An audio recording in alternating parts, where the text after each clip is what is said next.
விழுப்புரம் அருகே திருவிக வீதியில் உள்ள பிரசித்தி பெற்ற ஸ்ரீ கைலாசநாதர் திருக்கோவிலில் சிவராத்திரி பண்டிகையை முன்னிட்டு பக்தர்களுக்கு பிரசாதமாக வழங்க 40,000 லட்டுகள் தயார் செய்யும் பணியில் பணியாளர்கள் ஈடுபட்டு வருகின்றனர்.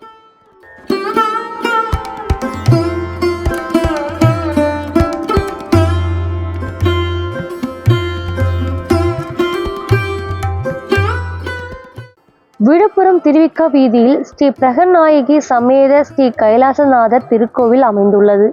இந்த கோவிலுக்கு விழுப்புரம் மாவட்டம் மட்டுமல்லாது அதனை சுற்றியுள்ள பல்வேறு பகுதிகளில் இருந்து பக்தர்கள் வருகை புரிந்து சுவாமி தரிசனம் செய்வது வழக்கம். இக்கோவிலின் மூலவராக சிவபெருமான் உள்ளார்.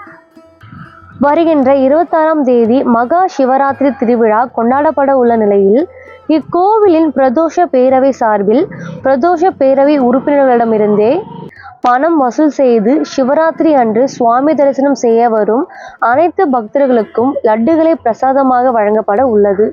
இந்நிலையில் லட்டுகளை தயாரிக்கும் பணி மும்முரமாக நடைபெற்று வருகிறது. லட்டுகளை தயாரிக்கும் பணியில் பேரவையின் நண்பர்கள், பொதுமக்கள் என அனைவரும் கலந்து கொண்டு லட்டுகளை பிடித்து பெட்டிகளில் போட்டு வைக்கிறார்கள். மொத்தமாக 40,000 லட்டுகள் தயாரிக்கும் பணி நடைபெற்று வருகிறது. அருள்மிகு பிரகநாயகி அம்பிகா சமேத கைலாசநாதர் ஆலயம் இங்கு மகா சிவராத்திரி பெரும் சிறப்பாக நடைபெற உள்ளது. வருகின்ற 26 புதன்கிழமை மகா சிவராத்திரி நடைபெற உள்ளது. மகா சிவராத்திரியை முன்னிட்டு 4 கால பூஜையும் 1008 சங்காபிஷேக பூஜையும் 3ஆம் காலம் சிறப்பாக நடைபெற உள்ளது. இதனை 4 கால பூஜையாக பிரித்து 3ஆம் காலத்தில் லிங்கோத்பவர் என்று காலம் என்று அழைக்கக்கூடிய மகாவிஷ்ணு சிவலிங்கம் மற்றும் பிரம்மர் பூதித்த காலம். அந்த காலத்தில் இங்கு 1008 சங்காபிஷேகமும் பிரசாத விநியோகமும் நடைபெறும்.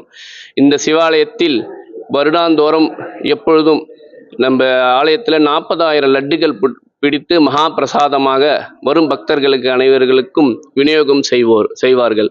இதை இந்த பிரதோஷ கமிட்டி என்று சொல்லக்கூடியவர்களும் மக்களின் பெரிய பொருளாதார முயற்சியாலும் எல்லோரும் சேர்ந்து இது ஒரு அமைப்பாக சேர்ந்து எப்பொழுதும் வருடம் நம் சிவாலயத்தில் 40,000 லட்டு விநியோகமாகும். சிவா திருச்சிற்றம்பலம்.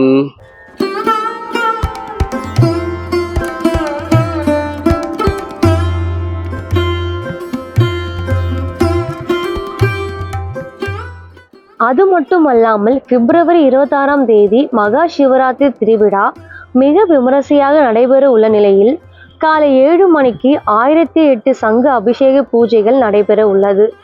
எனவே பக்தர்கள் அனைவரும் இந்த நிகழ்ச்சியில் கலந்து கொள்ளுமாறு கோவில் நிர்வாகம் சார்பில் கேட்டுக்கொள்ளப்படுகிறது.